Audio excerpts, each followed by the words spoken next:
স্ত্রী নিজের বাবা মায়ের কথা মতো চলাফেরা করে, বাবার বাড়ি গেলে আসতে চায় না, সে তার স্বামীর মুখে তর্ক করে, অবাধ্য হয়ে চলে, সে নারীর সাথে সংসার করা যাবে কিনা?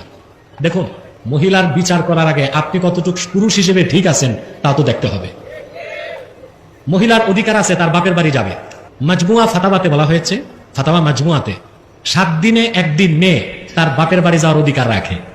7 দিনে, মাসে 4 দিন, বছরে 48 দিন, 1 মাস 18 দিন, বছরে 1 মাস 18 দিন একটি স্ত্রী তার বাপের বাড়ি থাকার অধিকার রাখে।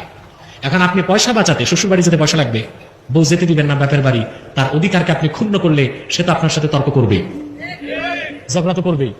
তখন আপনি ফতুয়া খুঁজবেন তালাক দিতে, এটা তো চলবে না, এটা তো জিএমটিটি, জাতে মাতাল তালে ঠিক। স্ত্রীর সমস্ত ভরণ পোষণ ও অধিকার অর্পণ করার পরে যদি দেখেন চারিত্রিকভাবে স্ত্রী নষ্ট, আপনি বলবেন আমাকে ঠিক মতো খানা দেয় না। আপনি যে বউকে বিয়ে করছেন তখন কি চুক্তিতে ছিল আপনাকে 3 বেলা রান্না করে দিবে? কথা বলেন, এটা বিয়ের চুক্তিতে নাই, কোনো কিতাবে নাই যে স্ত্রী আপনাকে রান্না করে খাওয়াতে বাধ্য। যদি রান্না করে খাওয়ায় ওটা বুঝতে হবে স্ত্রীর অবদান। এখন সে খানা দেরি হলো আর আপনি স্ত্রীকে গালি দিবেন, 10টা দিলে 2টা তো খাইতেই হবে গালি। কথা বলেন, এখনকার মহিলারা তার রাবেয়া বসরির মতো না। 1 দিন বলবেন, 2 দিন বলবেন, 3 দিন বলবেন, 4th দিন সে তো 2টো কথা বলবেই। তখন আপনি বলবেন তালাক দিয়ে দিব, তালাক এত সহজ না।